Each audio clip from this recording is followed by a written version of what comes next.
Análise do filme A Cabana. Ai, que filme! Ele traz várias questões pra gente olhar aqui de uma forma psicológica, emocional, tudo que foi despertado na vivência, nessa jornada desse homem. Então, o filme começa de um menino que tá vivendo em casa numa violência doméstica muito forte, o pai muito agressivo, alcoólatra, bate na mãe, bate nele. Ele já não suportando mais viver aquela violência, aquela agressividade toda, ele vai na igreja, relata lá pro pastor o que tá acontecendo. O pai não suporta, né, que ele foi escancarado, ele foi o filho contou tudo lá pro pastor. Bom, eles voltam para casa, esse pai bate muito nesse filho, né? Ele não acredita que o filho, né, tirou a credibilidade dele diante da sociedade. E aí o filho, já não suportando mais, ele pega lá o veneno e coloca na bebida do pai e o pai morre. Bom, e o filme vai passando, mostra ele já adulto, com a família dele formada, e ele pega lá o carro e vai para fazer o passeio com seus 3 filhos e a esposa fica para trabalhar. Nesse passeio, tem um momento lá que os 2 filhos maiores estão andando de barco, o barco vira, o menino fica preso, ele mergulha lá para salvar, e nesse intervalo a filhinha menor dele é raptada. E aí aquele desespero se instaura, e aí a polícia chega e até que leva ele numa cabana abandonada na floresta, e ele vê lá que a filhinha realmente foi raptada, tinha o vestidinho lá com sangue, o vestidinho dela com sangue, e aquilo acaba, né, acaba emocionalmente com ele. Bom, ele volta, mas ele não volta de verdade para a vida, né? O corpo dele volta. Era sempre uma sensação de que a morte tinha ocorrido dentro dele. Até que o momento, né? E uma esposa que não cobrava nada dele, ela mostrava que assim, a gente já perdeu tanto, eu não quero mais perder você. Mas era inconsolável a dor desse pai, né? Pela culpa de não ter protegido a filha, pela culpa de ter exposto, né, toda aquela situação, pela dor, pela raiva, por ter se sentido extremamente sozinho, e tinha muito questionamento como que Deus tinha feito isso com ele, como que Deus não protegeu uma menina tão indefesa, tão pura. E aí ele entra num processo, ele recebe lá uma carta e chamando, que é assinado papai, que era a forma com que eles se referiam a Deus, para voltar lá para a cabana. O fato é que ele volta para essa cabana, até o amigo quer ir junto, mas não, essa jornada era dele. Ele vai para a cabana muito pronto para o embate com o agressor, né? Vai com revólver, tudo. E aí parece que ele meio que adormece lá na cabana e passa depois um rapaz meio com as lenhas e leva ele para um outro lugar. E essa cena é lindíssima, porque ele estava num lugar onde tinha gelo e eles vão caminhando assim até chegar numa floresta onde tinha a luz do sol, que é bem essa vivência interna, esse momento dele entrar na ferida da alma dele, onde ele pôde viver uma experiência de cura, onde ele teve que fazer um ressignificado, de entrar em contato com a dor mais crucial, porque ele volta nessa cabana, que é onde a alma dele ficou presa, onde tinha lá o sangue ainda da filhinha, tinha as marcas ali, e ele precisa reviver toda aquela experiência extremamente traumática, porque não adianta às vezes a gente querer seguir a nossa vida sem com que a gente vá por inteiro. Se a gente tem marcas que ficaram extremamente, que congelou parte da nossa consciência, parte da nossa energia, do nosso amor, da nossa alegria, é como se a gente vai pela metade. Então é necessário a gente voltar nesses traumas de vida, não simplesmente porque tem que olhar de novo e dar outro sentido, não, porque a gente precisa recuperar aquilo que ficou de nós, reelaborar para a gente poder seguir adiante. E aí ele vai para uma esfera, talvez eu leio aquele como um momento espiritual dele, uma conexão que tem a representação de Deus, Jesus e o Espírito Santo, aquelas 3 pessoas numa cabana extremamente acolhedora. Ele vai fazer o pão com Deus, né? O pão, Deus ali é uma representação de uma figura feminina, negra, e aquilo vai quebrando algumas barreiras, mas o tempo todo com esse acolhimento, com o entendimento da dor, ou seja, a nossa consciência superior não julga as nossas dores, não critica o nosso sofrimento, não diz que nós fomos mesquinhos, ela não entra nessa briga que o nosso ego faz com a gente, né? Que a gente já deveria ter resolvido, e fica nessa pressa e nesse desespero. A nossa consciência elevada, ela entende, ela abraça até o sofrimento, ela não discrimina nada. E quando ele tá fazendo lá pão com Deus, ele fala assim: como que você abandonou minha filha? Como você deixou fazer isso com uma menininha? Quer dizer, existia muita raiva, né? Por debaixo dessa culpa existia uma raiva tremenda, porque tudo isso aconteceu e desmoronou a vida dele. Desmoronou e nada mais fazia sentido para ele. E aí Deus fala lá para ele que quando ele tá nessa raiva, ele só consegue ver a dor dele. Ele não consegue enxergar nada além. Ele não consegue entender um mistério que envolve a vida. Quantas vezes eu vejo aqui, eu na minha vida, vejo aqui com os pacientes, quando a gente está num sofrimento muito intenso, que está exigindo uma energia psíquica, uma energia emocional ali que exausta, sabe? Traz uma exaustão da gente. A gente não está conseguindo ver os propósitos maiores de despertar nossa consciência para algo diferente. A gente fica tão indignado com a dor, com a história, que a gente fica relutante porque tá vivendo aquilo. A gente simplesmente queria mudar, a gente simplesmente queria apagar isso da nossa história, a gente queria eliminar esse sofrimento, essa dor da nossa vida. Só que é justamente por isso que a gente se desenvolve. É por este fato, é por essa experiência que exige da gente uma dedicação muito diferente de como a gente olha para nós, como a gente olha para a vida. E aí então ele tá todo nesse conflito. Primeiro que ele não entende direito o que ele tá fazendo, se aquilo é Deus, se aquilo não é Deus. Aí de repente ele vai andar nas águas e ele vê Jesus lá andando sobre as águas.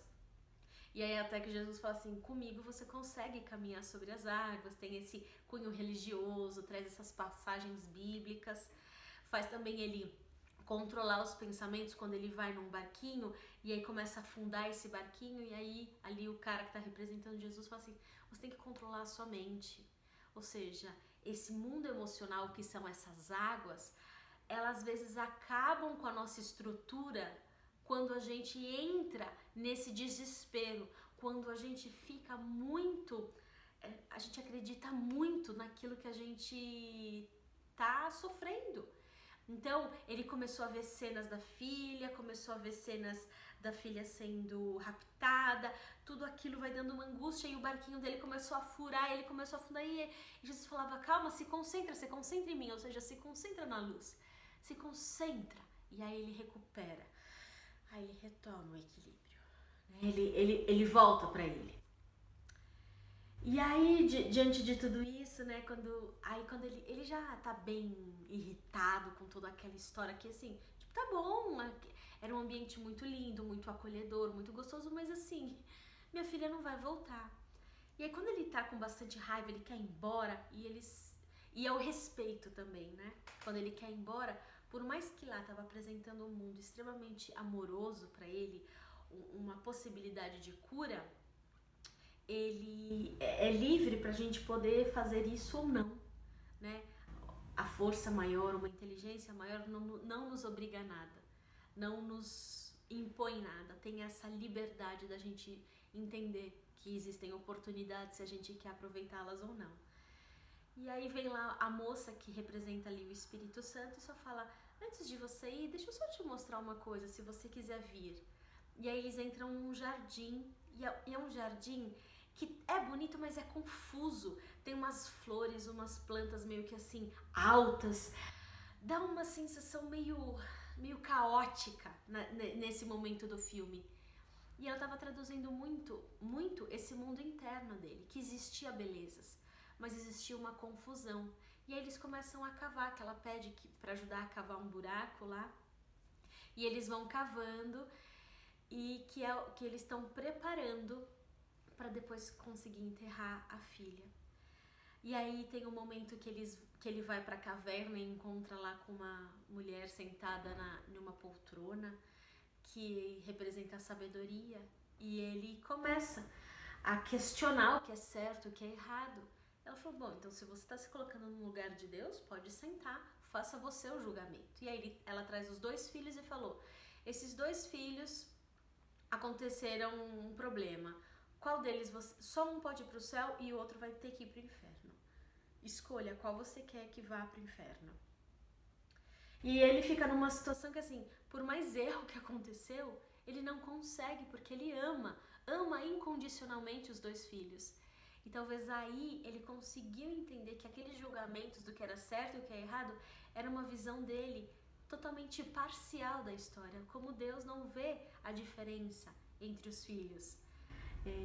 Talvez Deus, cada um vai dar o seu nome, né? A força superior. Então era mais para ele trabalhar esse julgamento, como ele estava envenenado por esta raiva, como ele estava totalmente se intoxicando com esses pensamentos do que era certo, o que era errado, o que deveria, o que não deveria, e querendo que esse assassino fosse machucado, que ele fosse punido, que ele fosse de alguma forma sofresse a dor até pior da qual ele sofreu.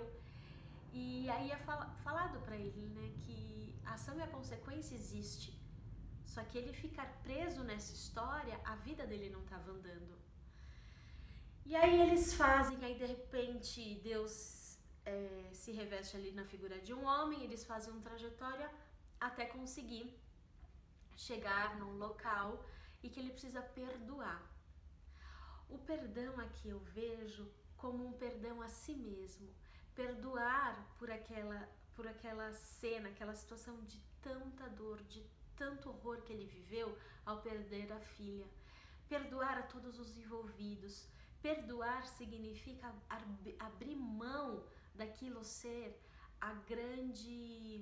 o grande foco da vida dele. De uma vez por todas entender que existem coisas que fogem do nosso controle. E tem uma forma interessante de ver assim, tem coisas que são nossas, tem coisas que são do outro e tem coisas que são de Deus. O que é nosso é o que a gente pode fazer, o que está sob o nosso controle.